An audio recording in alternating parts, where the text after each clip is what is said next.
Farmers today are facing rising costs, volatile markets, and extreme weather.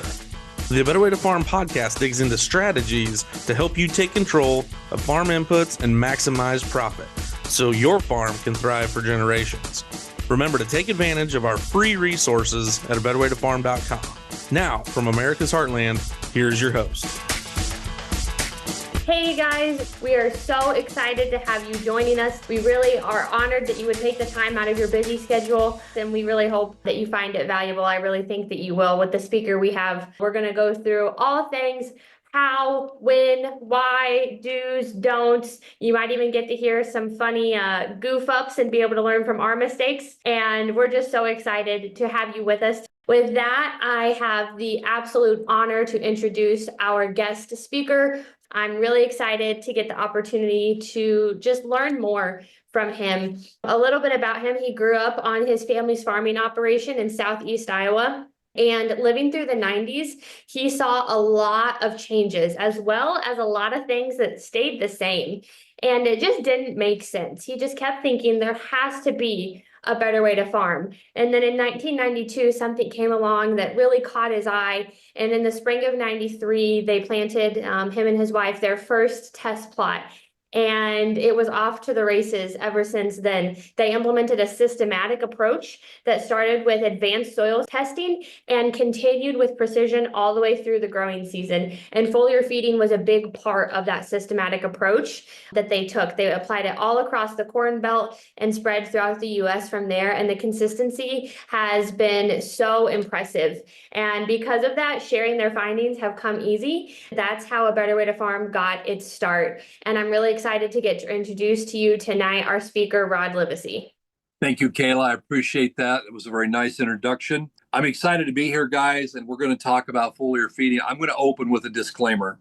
Oftentimes, I have events happen in my life that make me realize that I take some things for granted. And today, I had someone call, and he said, "Hey, Rod, I'm going to mix your calcium with your 3-18-18, but everyone tells me that won't work." And I shared a story with him because yesterday I had a farmer call me who used our 3-18-18, but he went and found some cheaper calcium. And when he dumped the cheaper calcium in with the orthophosphate, he ended up with 300 gallon of Elmer's glue. Guys, the things that we're going to talk about tonight work well. I will not speak for any other company. I will not speak for their products. Okay. And so what we're going to talk about is fundamentals that work, and they work especially well with what we do with our system. You know, the bottom line is, guys, foliar feeding is really simple to do. What is it? Well, it is not broadcast spraying. Foliar feeding is the application of nutrients when applied with the right pressure, the right volume, at the right time of day, and the right stage of the plant's life.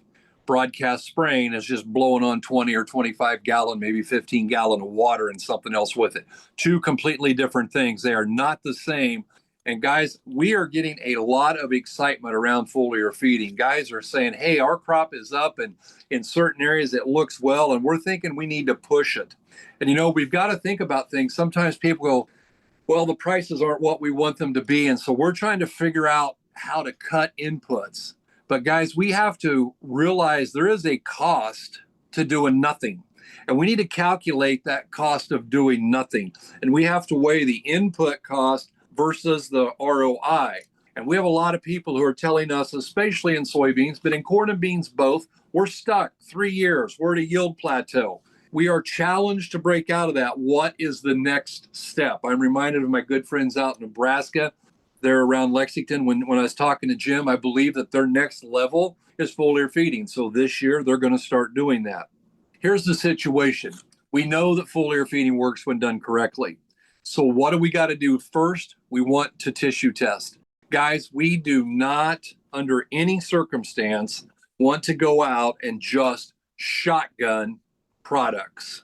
That is how we end up with a very low ROI. I was recording a podcast there, and when I was talking with Denny, we were talking about the fact that one particular grower we're working with has really incredibly, miserably high iron in his soils and in his tissue test. And he's trying to decide what to do. Well, someone came to him and said, you need to use this product. It's got 5 micronutrients in it. One of the micronutrients in it was iron. He's already got so much iron in his plant that it's hurting his yield because the manganese can't get in. And so those shotgun approaches, guys, we are not a fan of. We tissue test through Midwest Labs. We come back with recommendations down to the ounce per acre. These are very finite recommendations, guys. There's no guessing. There's not, here's your norms, here's your levels, make a good guess. No, it's down to the ounce of each of the nutrients. And that's how we're going to get this to work right. You know, the bottom line is we get people that they're coming to us. And as we look at these stories that come in, I had one grower he sent Karen a whole bunch of pictures, and he's got a bunch of intervenal striping in the leaves. But the problem is it's right at the early stage of the plant. So I can't, if it was farther along, we would know that if it was at the top, it'd be manganese. But if it was in the bottom in the old growth, it'd be magnesium. The problem is the plant only has leaves at the bottom right now. And so we're best guessing, and that's where that tissue test is going to come in. But guys, the stories are here, and we know good and well how much we can adjust, how much we can correct mid-season deficiencies, and how we can set ourselves up on our best fields for more yield. We run into this and we talk about the fact, we say, okay, what about soil versus foliar? What's the uptake difference? Well, in the soil, we know that if we broadcast, that's the most inefficient way. Well, the most inefficient way to apply nutrients is with 25-gallon of water and thinking we're foliar feeding, because all of that hits the dirt. Most of it hits the dirt and we get very little response. The second most inefficient way would be to broadcast. Why? Because according to the Dry Fertilizer Institute and their little handbook that they have, they will tell you that row placement is 3 to 5 times more effective than broadcast. And then we come into true foliar feeding. When I first got started many years ago, one of my early mentors showed me a video, and I cannot find it. I have looked and looked and looked for it. And he showed me a video of work done in California, and they put radioactive isotopes in with a 31818. And when we applied it at the right pressure, and when we applied it at the right volume, you could literally watch that stuff float down and be drawn into the plant. It doesn't float straight down. It doesn't hit the soil. The lion's share of it actually is attracted to the plant because of the electromagnetic charge. And that's one of the keys to making this thing work. You know, the data says this works. And right now I want to take head on. I've got people who are saying, man, we like sap testing, and I'm not opposed to it. But here's what I know. We've been doing this for a long time. And I know that when we use the tissue test from Midwest Labs and we use the recommendations that you get, we get results. Because while I can be cool and get the best maps and the most information, and in America today, we are literally choking to death on data that we cannot turn into profit. And that's what this is about, turning this into profit. So I'm not opposed to sap testing, but for the moment, we're going to do tissue testing because that's how we get the recommendations that make you money. And that's what we're really after. You know, I firmly believe that God has a sense of humor. One of the things that happened to me here in the middle of our training season in the winter when we were doing our fundamentals of agronomy, 2 of them a week after week after week. And one of the things that happened was I was looking at reels. I don't consume very much social media. We produce a lot of it, but I don't spend a lot of time on it. But I was looking at one of our videos, and because I watch farm videos, I get farm videos. And this one came up, and it was a whole group of universities who had went together, and they said foliar feeding doesn't work. And they were telling the truth. If you did it the way they did it, it doesn't work. But the funny part was, because God has such a great sense of humor, I didn't want to end on that note. So I just scrolled up, and there was a grower who was talking about the fact that this was the first time he had ever grown more than 100 bushel soybeans, and he had averaged 110 bushels to the acre. And that grower said, the only reason that I made this work, the reason I'm not still growing 75 bushel beans, is because I foliar fed 3 times. Now, we have a decision to make. We can listen to the people who say it doesn't work and worked very hard to prove that. See, sometimes when we're trying to prove something, we get our agenda and we are bent on making sure that we prove that.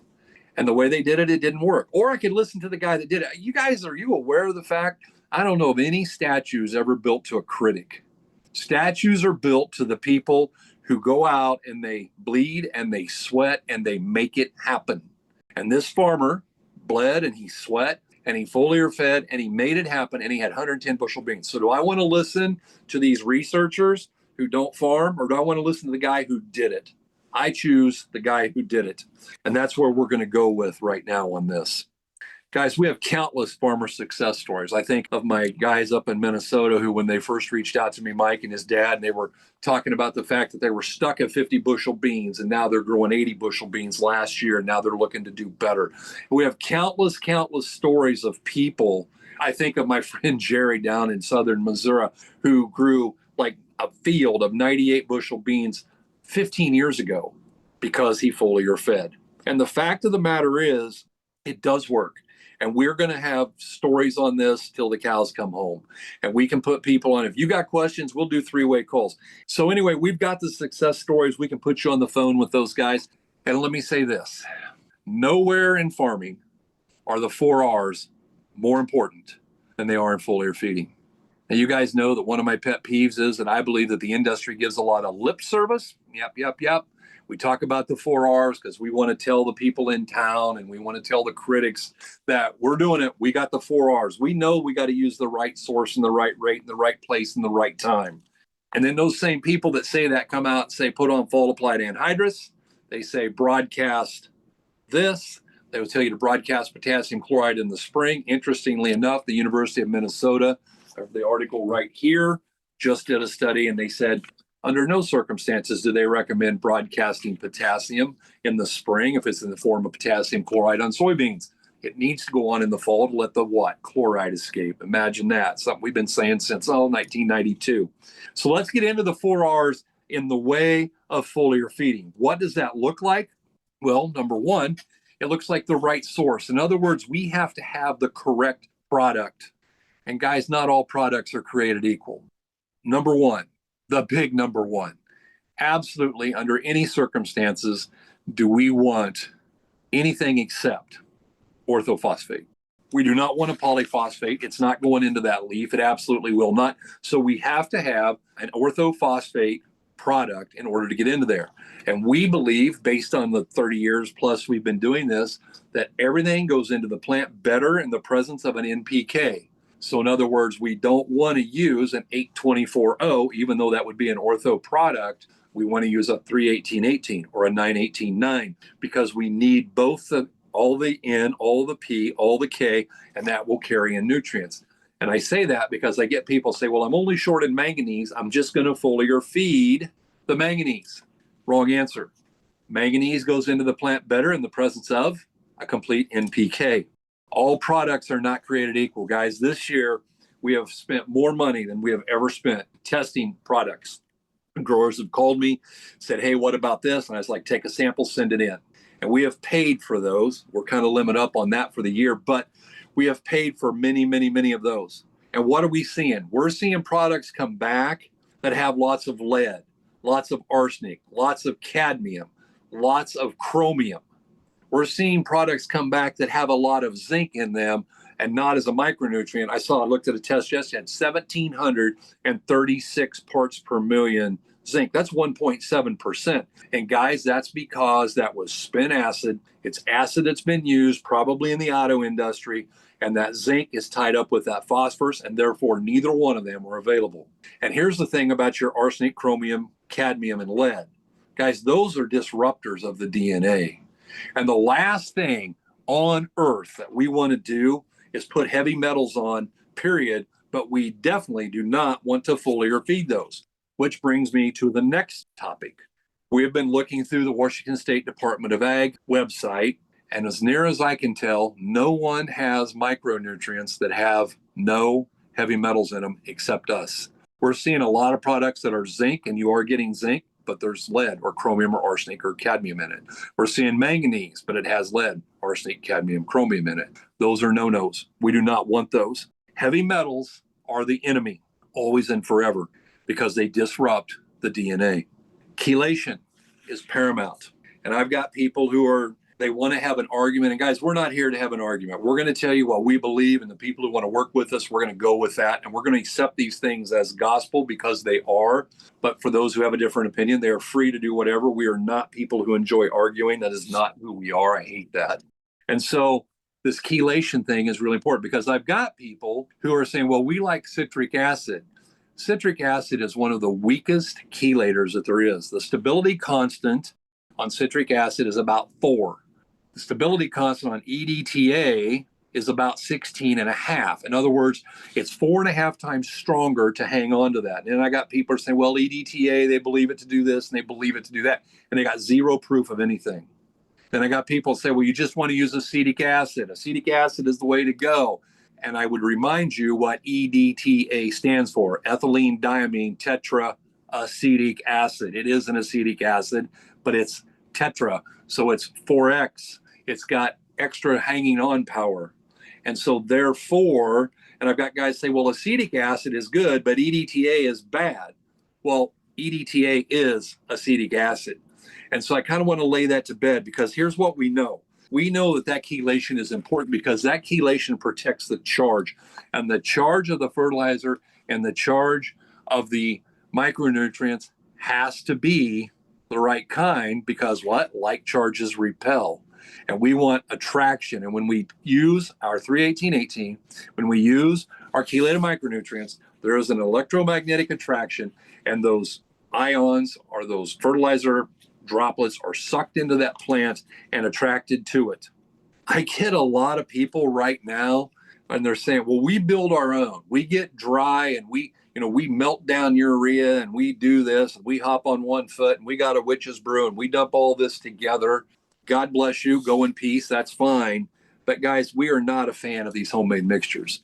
We're not a fan of feeding urea under any circumstances. Why? Because it creates burn. And the last thing we want is to create burn. I'm going to give you multiple things that will help you ensure that you don't get burned. And that's really important. And melting down urea and building your own stuff really increases your chance of burn. And then we come up with that saying that I love so much. It'll grow out of it. Guys, please understand, it'll grow out of it is actually an Indian term. What it means is you should fire me because I told you that. Because the question is never will it grow out of it? Yeah, it'll grow out of it. But what does it cost you? And when we get burned, it costs us money. My people who I work with, ones I admire the most, they have one saying. I want that corn plant, I want that bean plant to never have a bad day, ever. And burn is a bad day. Guys, to successfully do this, part of getting the right product is to have the right surfactant. And in my estimation, there's only one.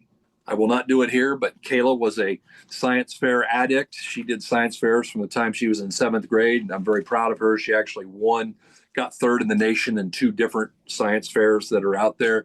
But one of her first projects was testing surfactants. And guys, I'm going to tell you that people say, well, you can use Dawn dish soap. That's a surfactant. That reduces surface tension. It does. It creates a lot of foam, and it is not the right one. We have a non-ionic surfactant that you use 1 ounce per 100 gallon. I had someone come to me the other day and said, we got a product that's just like yours, only it costs less per gallon. And I read the labeled rate, and you were supposed to use 12 ounces. It doesn't matter how much it costs per gallon. The question is, how much does it cost per acre? And per acre, we were like 10% of what they have. And so as we start looking at that, we realize that there's only one surfactant to do there. Again, I talked about choosing the right NPK. We believe strongly in that NPK. We have some guys who have foliar fed some sulfur. We have a starter fertilizer, a 315-19-3, 3% sulfur. We have an 816-11-2, 2% sulfur. And we have guys that do that. I don't like it. The other phrase that I don't want to hear an agronomist say is you'll probably get away with it. In English, what that means is 3 or 4 times out of 10, this is going to cost you a lot of money, but it's your money and I don't care. Guys, I don't want somebody saying you'll probably get away with it. So we would prefer that you not foliar feed the sulfur. We have other ways to put that on. So choosing the right NPK, orthophosphate, potassium hydroxide, not potassium chloride. Why? Because you're going to get burned if you use potassium chloride. So we've talked about the right source of the right product. Let's talk about the rate. And guys, we really need to pay attention here because the rate involves so much. Let me say this. We typically run about 2 gallons of fertilizer, and then we will run somewhere up to ballpark 3 pints of micronutrients. We don't like to exceed those numbers. Why? Because you increase the propensity for burn. And you may need more micronutrients than 3 pints. So what are you going to have to do? Make a second trip, figure out how to side dress, figure out some other way. Hopefully you row placed them and you stop the bleeding before it ever started. And the goal of foliar feeding is to fine tune little things that we change, not to meet the whole need of that plant. When we look at the volume, you may want to use some care. Do we love drones? Absolutely. Do we like airplanes? Yes, I like drones more. We can get into that another day. But here's the thing. Drones were built for this. Why? Because they like to spray 2 gallon or 3 gallon to the acre. Airplanes like to spray 2 or 3 gallon to the acre. That's what we're after. If you're using a ground rig, and a lot of guys do, let's be honest, 120-foot boom, you're only putting on maybe 5 or 8 gallon of total solution. Holy buckets, can you fly through the fields? Can you get a lot done? So as we start looking at that, here's the deal. I never under any circumstances want there to be more than 10 gallon of total solution going on. I want to be under 8 if it's at all humanly possible. And I'd be a lot happier at 5, even with a ground rig down to 5 gallons. So 2 gallon of fertilizer, 3 pints of micronutrients. So we're looking at 2 gallon plus 5 pints of water. And that's what we're after when we're looking at that. And how are we going to get that low volume and that high pressure? Because here's the deal. We know that we want to have at least 65 pounds of pressure, and I'd rather have 75 or 85. Ideal in my world, you'd be spraying 5 gallon of total solution. You'd be running 85 pounds of pressure. And that would be the ratio that would, or the product, the way that you would get this to really work. And we start seeing great success when we do that. I went over the mix ratios, your application rates, want to make sure that we're doing that. But here's the deal. We are going to make sure that we reduce the risk of burn because we're going to put down that low volume, and less is often more. Guys going out there and spraying 25 gallon, you won't get any burn that way, but you won't get any kind of a result either. And it's a common mistake. I believe that a lot of these universities that have come out and said that foliar feeding doesn't work, they weren't really trying to be mean or vindictive. They just didn't understand the rules. Guys, here's the thing. As much as we want the laws of nature and the laws of chemistry to not apply to us, I would love to be so special that those laws don't apply to me, but they do. The law of gravity. I go to the top of my house, I jump off, and I say, I don't believe in gravity. I don't believe in gravity. I'll say it twice, then I'm going to hit the ground, splat, right? Because it's a law. It's not a suggestion. The laws of chemistry, they apply. The laws of science are laws of science. And if we put on too much fertilizer, we're going to burn the plant. And so we want to make sure that we're not making that mistake. Let's talk about the right place, because the right place to do this, guys, is it's got to go in through the leaf. Yes, you can put nitrogen on and it'll move around in the soil. Yes, you can put boron on, it'll move around in the soil. Yes, you can put sulfur on. That's the end of it. Those three are your negatively charged nutrients. What are they going to do? They're going to move into the root zone, hopefully. The closer you, the better you are. But know this, the rest of them, they have to be foliar fed, high pressure, low volume, correct electromagnetic charge. Why? Because we want to make sure that we get those nutrients in that leaf. Soil contact is an abject waste of money. Guys, that's why the atomization is so important, and that droplet size is so important. And let me say this, foliar feeding is the antithesis of broadcast spraying. I talked to Chris today and he was spraying. He said, everybody should be using our drift retardant because why? The wind was blowing like 15 miles an hour today. It was awful out. And so Chris was putting something in there that was making that droplet size jump up to about 400 microns. And that's fine for spraying chemicals because we don't want them to drift. We want them to go straight down and we want them everywhere on the soil, right? But when we're foliar feeding, we want atomization. We want those little bitty droplet sizes and just vapor. If you foliar feed late in the day and you turn and your headlights are on and you look back down that row and you can see a fog, you're doing it right. That's what it should look like. It should just look like a fog hanging in the air because then it'll just float down and go into that plant. And that's the key to this whole thing. So you say, how are we going to do this? Well, how are you going to run 85 pounds of pressure? How are you going to have low volume? You're going to have to get the right jets. Our guys who are most successful like stainless steel cone jet tips. But I'm going to suggest that you can go to your local sprayer supply and tell them, this is what I'm going to do. and they're going to try and talk you out of it, say, you're not listening.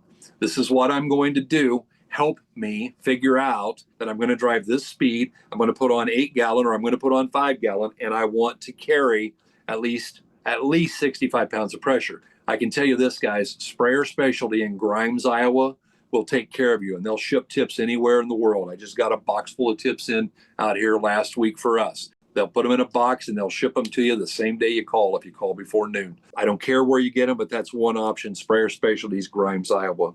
Talking about the drift, you say, well, what are you going to do on a day like this when it was 91 degrees and the wind was blowing 16 miles an hour? I'm going to go mow my yard. That's what I'm going to do. I'm going to go golf. Or I'm going to go fish. I'm going to do something, but I ain't going to Foliar Feed. Why? Because that's how we're going to avoid burn. If the tips are correct, it's going to be driftable. There's no question about that. And so we got to do it when the wind is down. How do we do that? Well, let's get into the right time. And time for foliar feeding has to do with the crop stage, the time of the plant's life. It has to do with the time of day, in effect with temperature. You don't look at a clock, you look at a thermometer. That's your clock for what we're going to do here. Why? Because once that temperature hits 86 degrees, you're done. You quit. The best you can hope for when you spray above 86 degrees is that you don't cut your own yield. That's it. That's what you're hoping for. I don't destroy my own yield. I don't want to do that. And you have to wait for a 10-degree drop. So like today here, it got up to 91 degrees, I think, which meant I couldn't start feeding this evening, foliar feeding this evening, unless it got down to 81. I need a 10-degree drop from the high, or I can foliar feed all day if I stay under 86. But those are the keys. That's part of how we avoid that burn, is to make sure that we're doing it at the right time of day. And so that temperature is key. The bottom line is, guys, at 86, what happens? The stomata close up so that they don't give up too much moisture and nothing can get in. It ain't letting anything out, but it ain't letting anything in either. And we want to make sure that we want to do that. So, guys, that's the deal. Staging. Guys, we spend a lot of time talking about these stages, okay? In corn and beans, that first window was V3 to V5. And I spent time in the seed corn industry. I worked with people. It would drive me mad. We would go out. They would look at a corn plant. And they would say, well, we're at V8. It's like, no, you can see 8 leaves. That is not V8. Staging a corn plant is real simple. Count the leaf collars. Every leaf collar is V1. The next one is V2. The next one is V3. It is very common that by the time we're at V4 or V5 corn, you can literally see 8 or 9 different leaves. But the only thing I count is leaf colors. Beans, it's fully developed trifoliates. How many sets of 3 do I have? However many sets of 3 I have, that's where I'm at. If I got 3 fully developed sets of 3, then I got a bunch more that are little bitty, but they're not fully developed, I'm at V3. And let me say this, you're never going to be exactly at V3. You're going to have some that's at V2 and some that's at V3 and some that's V4 or 5. So what do we do? When the field is 50% at or beyond a stage, that's the stage that it's at. So when 50% of my cornfield across the road has 3 leaf colors, that's V3 corn, and it's go time. That's when Chris comes down and flies his drone around for me. Okay. And so that's what we're going to look at there. These stages are very important. The next window in corn is V8 to V12. We stay out of the field at V6 to V7. Why? Because we've seen significant yield reduction going in there at the wrong time. There are things happening in that plant physiologically that we don't want to mess with. No different than I don't want to put in chromium, cadmium, arsenic, lead. I don't want to do that. Why? Because it cuts yield. Foliar feeding at V6 and V7, same sign, does the same thing. So those are the times to do it and the times not to do it. And we just want to make sure that we're doing this. I think someone there put up a question. I'm going to go ahead and answer it. They said, can we foliar feed at night? Yeah, we have a lot of people who foliar feed all night. Most of our guys will fire up somewhere around 7 usually, because then that's when it's got that 10-degree drop. And I look at Brian up in Minnesota, some of these guys, I mean, they literally will run all night, night after night after night spraying, because they know it's the right thing to do. And so, yeah, either go out there very early in the morning or start in the evening. And yes, you can run all night, and that is perfect. You know, it's just one of those things that you can do without any trouble. And we love that. Guys, the fact of the matter is, this is definitely an ROI driven strategy. As we start looking at this, we know that we can make money. we would expect reasonably to get a 10% yield increase. And therefore, what we want to do is we want to target our best acres first. How do you decide when a rescue mission is worth it? Well, had some friends in Minnesota. They had some sweet corn. It had rained literally for 5 weeks. It had wet feet. It wasn't doing anything. It was just sitting there. And we put together a mix that was specifically designed to stimulate that crop and make it take off and start growing. And that worked. In that instance, we like to have that out there to rescue. But guys, we get into a deal where we've got drought stress or we've had a bad growing season. And sometimes it's just, you just don't put more good money after bad. And so what we tend to do is we tend to come out and go after it with the best acres first. Our friend Jerry, who's one of the most successful people that I've ever seen at this, his idea was he had a 3-pass strategy. His strategy was at V3, he foliar fed 100% of his acres, all of them, because he knew what it would do. And that first one, guys, it's important to understand your maximum impact is at V3. Why? Because you have the most time to impact that plant. That is the most important one. And then what Jerry did was he would come back at V8 and he would pick his best 50% of his acres. So he took half of them and he hit them again and he pushed them harder and farther. And then he came back at that R2, R3 stage and he hit him one more time, but he only hit his best 25%. So it was 150, 25, all of it, half of again. And when we did that, that's how we got the most response, the most profit. And that's what this whole thing about is. We're doing this not to be talking about foliar feeding. We're not trying to be cool or be special. We are doing this to make money. And we have to decide if that rescue deal is going to be worth it. And if we're looking at 60 bushel corn that's burning up, the answer is probably not. We're not going to do that. If we're sitting out here, we're going, man, that corn's making 285 bushel right now, and we can tack another 10% on. Yeah, it's go, baby, go. Now we're going to get after that. We're looking at beans that are only going to make 25 bushel. Probably not. But we're looking at soybeans that we've already got 85, and we think we can tack on another 8 or 10 all over it. Absolutely. That's what we're going to do. We're going to push that. And so that's how we decide what to get after, and we target our best acres first. I saw someone put up there, what about dew? Dew is our friend. Now, let me say this, using the wrong product or using too much water, dew's your enemy. Because what happens? Your product hits those dewdrops and they go off. But when you use the surfactant that we're talking about, and guys, this surfactant is your friend if you're spraying fungicide, insecticide, because what it does is it makes that water hit and then those droplets just disperse and it runs to the edge of the leaf. And most of your time, all of your chemical, all of your spray falls off the edge of the leaf and hits the ground. Where are your pests at when you're spraying fungicide or pesticides? They're on the bottom. Where are the stomata at on most of your plants, especially on a soybean? Your monocots, like corn, you're going to be able to get along a lot better because they can't absorb off of the top. But guys, what you want is you want that to hit, you want it to run to the edge, and you want it to run around and cover the bottom of the plant, the bottom of the leaf. And that's what happens when you use 1 ounce of this product in a 100-gallon of solution. And so that's really your friend. And yes, dew is your friend because it's going to reduce burn. We have been told, this is not me saying this, but we have multiple growers who will put sugar in every post-emerge pass, every foliar feed, because they say that sugar, using that sugar that we have, just reduces burn in all applications. And they know the sugar works. We've got podcasts you guys can go listen to on the podcast platform. We've got 3 of those talking about university data, talking about USDA, but sugar is a key component in doing this foliar feed as well. So how do we get started and get started with confidence? Well, the first thing we can do, if you're a beginner, maybe what you want to do is start small. I had a new friend today who sent me some pictures. He started small using our row placement. And it was interesting because he sent me a picture of with and without. And he said, I was so skeptical, Rod. But he said, man, next year we're going to do a lot of this because there was such a huge difference in roots. And the leaves it was already 1 leaf ahead. One of them was at 2 leaf and one of them was at the 3 leaf stage. And it was just because he used the row place starter with the right micronutrients. He started small.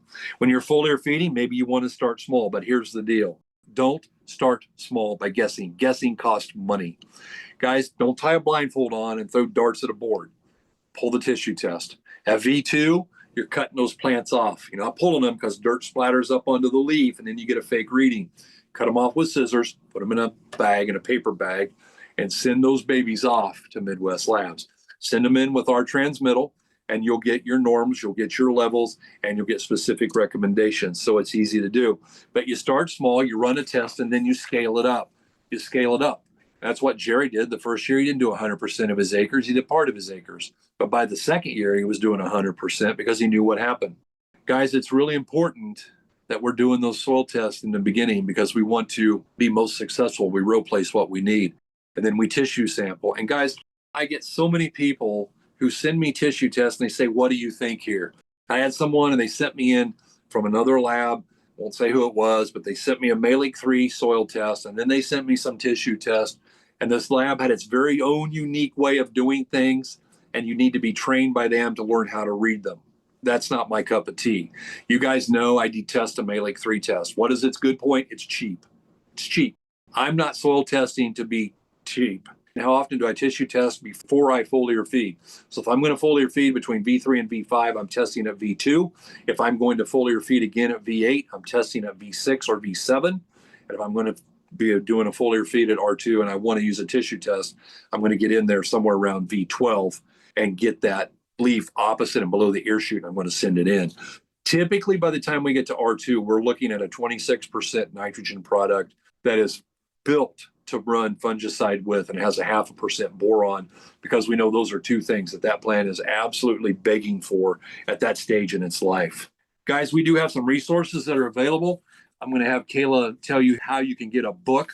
We have a book that Karen put together, that Kayla, Karen, and I wrote together, that's on foliar feeding. So you have a manual. If you want that manual, you can order it off of Amazon. Text Karen at 641-919-5570, but you want to get with those, and I'll hit that again. So those are some of the resources that are there. Kayla, I'm going to get into some of these questions. Got a lot of questions about foliar feeding and fungicide. Talk to us about your thoughts on that. It's a match made in heaven, Kayla. Fungicide is great when it's applied. And let me say this, I get people that say, well, they tell me when I'm going to spray fungicide, I got to use 20 gallon of water, right? Well, number one, they're not using our surfactants, so they're not getting the coverage. And my question is, I go to them and they say, well, you got to use 20 gallon of water. And I say, well, I got a guy with an airplane and he's going to put it on and he won't spray more than 2. Well, 2 is fine. So my question is, which one is it? Does it take 20 or is 2 okay? And the fact of the matter is, if you're not using the right surfactant, you probably better be using 20 gallon of water and praying to goodness that it's going to work. But foliar feeding, using that 26% nitrogen at R2, Kayla, is a fantastic idea, and it works well to take that fungicide with it, and we will get that on the bottom of the leaf. So someone just put up, what about pH? We believe strongly in water pH being corrected, and that gets done for, you put in your water. We have a product to acidify that water, take it down to 6, because you'll be most effective if you're spraying at a pH of 6. And a lot of us, the water we're working with is 8, 8.5, 10, 10.5. And we want to acidify that and get it down to 6. Then we add our fertilizer, then we add our micronutrients, then we add our fungicide. It'll make the fungicide work better too. Next question, Kayla. Talk with us about staging for soybeans as well as forages and some cereal crops. Okay. I'm not going to get into the cereal crops, sis. I'm going to do a commercial. This commercial is brought to you by A Better Way to Farm. On the 10th day of July, we're going to do a one-day set-down meeting in Minot, North Dakota. For those of you who are growing oil seeds like canola or sunflowers, and you're doing some of the other things with some of the other specialty crops, we're going to be doing a meeting up there, and you need to text Karen and say, yo, I want to go to Minot, okay? And we'll talk about how you can get into that meeting. That being said, I covered the stages earlier. We're looking at the number of trifoliates on a soybean, okay? Right there, we're going to count fully developed trifoliates. That's our V stages, and we want to be in that field the first time between V3 and V5. Corn, again, we're counting the leaf collars. When we get 3 of them, it's go time. When we get to 6 of them, it's quit time. When we get back to 8, we're ready to rock and roll again and hit it one more time. And let me say this. I had a guy call me today. He was very sad. He didn't call me. He sent me a picture. He sends me a picture, and it's wheat that's headed out. And he said, can I foliar feed this? I was like, you can, but you're probably not. The best you can hope for is to increase your protein. So if that's a problem for you and you want to experiment, do it. But the primary time to foliar feed that wheat, the big money, flag leaf. When you hit flag leaf, call the airplane, get the drone, but let's get after it. And we've got countless people that you can talk to who've had tremendous success foliar feeding wheat at that flag leaf stage. And for pastures and hay, would you still recommend foliar feeding to increase production there? We do it on our own farm.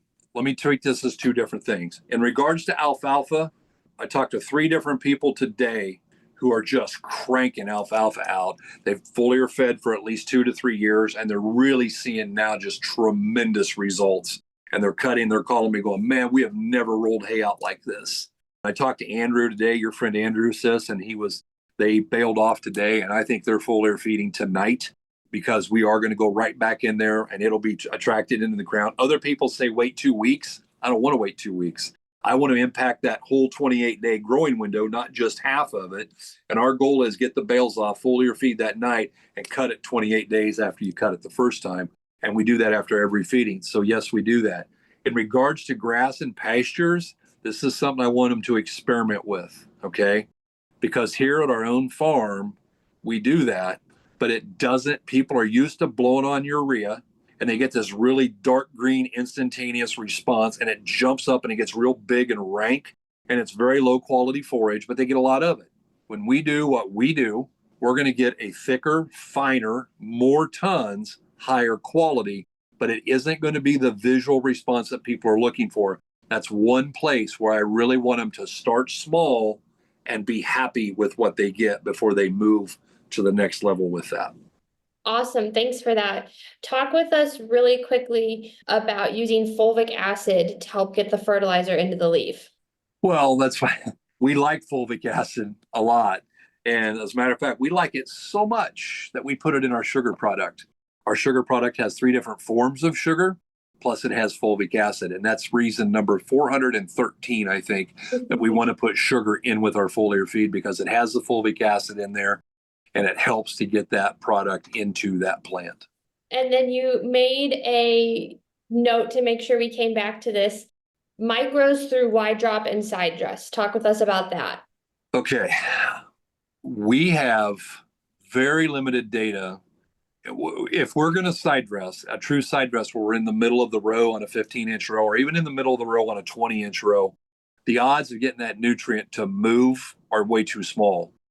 And the root interception comes in, but the roots go down pretty far before they meet to the middle of the row.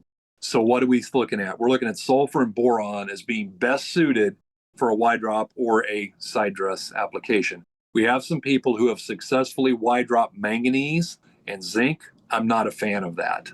I think we need to put that, if we've got a huge need, and here at our own farm, Kayla, you well know, when we were planting corn, we have to put on 12 pints of micronutrients. Why? Because our micronutrients levels are terrible. And that does not count boron. We need another 5 pints of that. And so what we do, we're running it through furrow jets. I have other guys who are putting on some in the seed trench and some 2x2 with some nitrogen that they're putting on that way. We can always help you do that, but we need to formulate a plan on a person by person basis. Yeah, absolutely. We also had someone ask about micron size when foliar feeding with a drone. Here's the thing. I don't have those numbers memorized, but here's what I know. When Chris shows up here, he has a setting on that drone. He just goes to the finest size, whatever it is, the mist. And it is way smaller than what a lot of the ground rigs do. And so I believe, I look at what Brian does. I look at what Tom does. I look at what 70 microns. Okay, that's small, guys. 70 microns is small. Brian, another one of our guys, thanks, Brian, down to 50. So that's going to work. You get into that 50 to 70 range, you're fine. You're not fine for spraying chemicals, but you are in heaven for spraying foliar feed. Yes, absolutely. What about tech grade versus food grade? And I know you have some thoughts on that. What would be the emoji here? Rolling on the floor laughing, I guess. Yeah, that's a game. We see the last 3 years with fertilizer prices doing what they've done. We've seen a lot of this. The fertilizer label says tech grade / food grade, trying to get you to believe that they're selling you food grade. Guys, I'm going to give you a very short story. I used to be addicted to Mountain Dew, and I've been clean for 11 years now. But anyway, When I drank Mountain Dew, I used to kid my family that I drank it because it was a health food because it had orange juice in it. And if you read the ingredients, it does.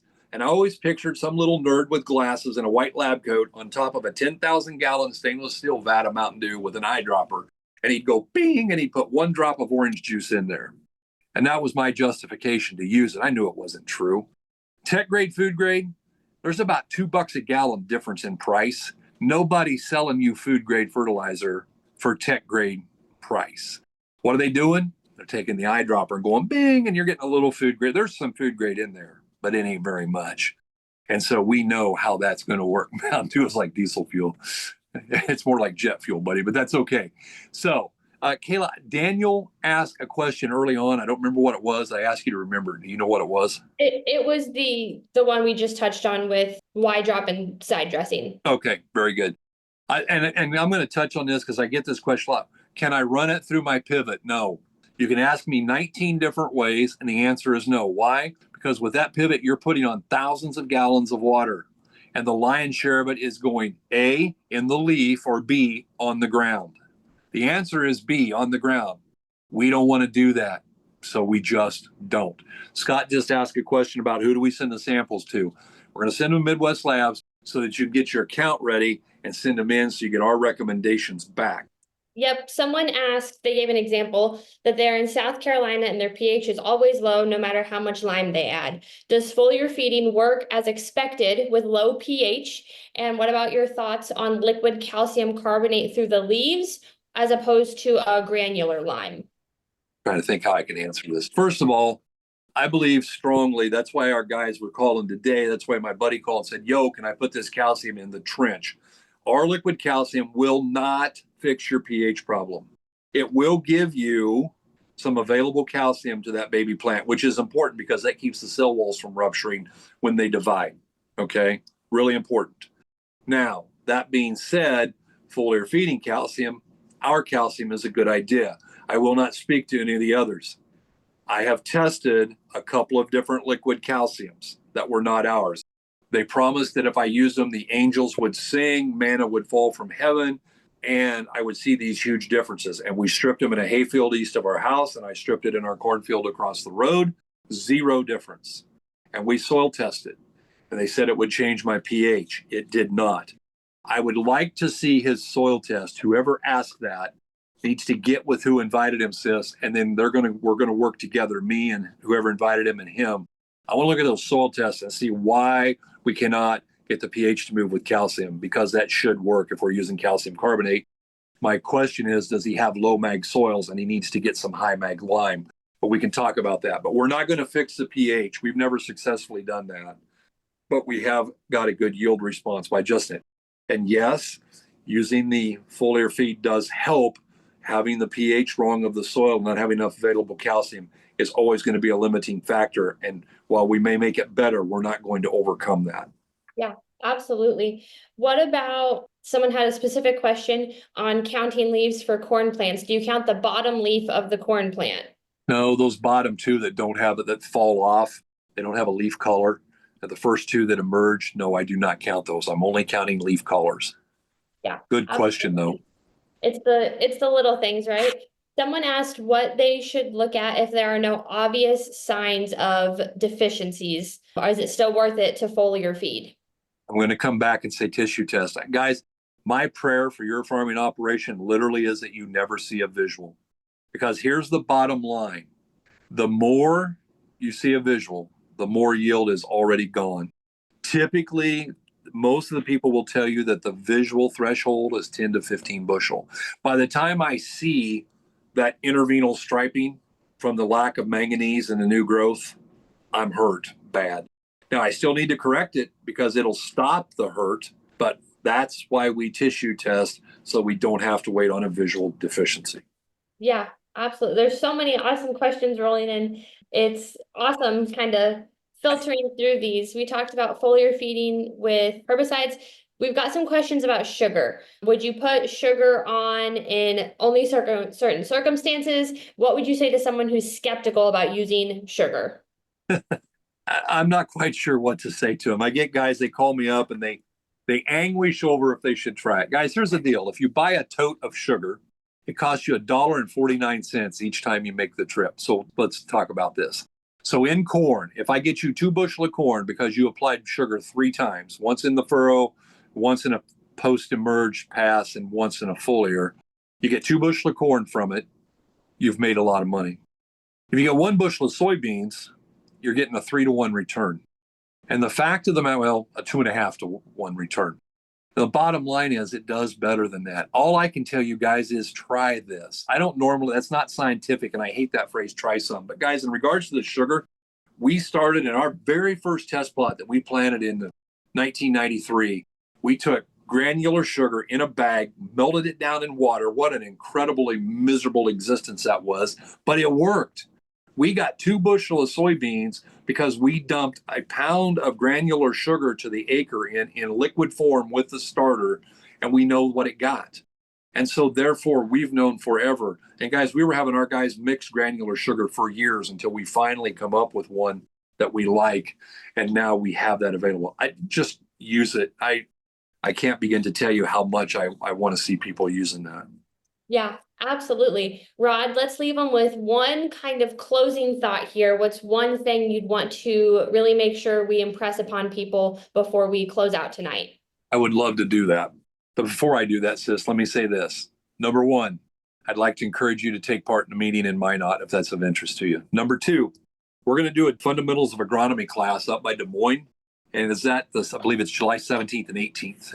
The next thing I'd like to talk about is the fact that if you're interested, you either get to Karen at 641-919-5570 with a text, please, and says, here's what I'm going to leave you with. This day and age, equipment costs money, diesel fuel is expensive, labor is hard to find. So here's my thought for all of you. Make every trip across that field count. Make every pass a profit maker for you. Guys, thanks for tuning in. Yes, absolutely, guys. We hope you have a very blessed and safe planting season and a prosperous spring. And like Rod said, we look forward to talking with you soon.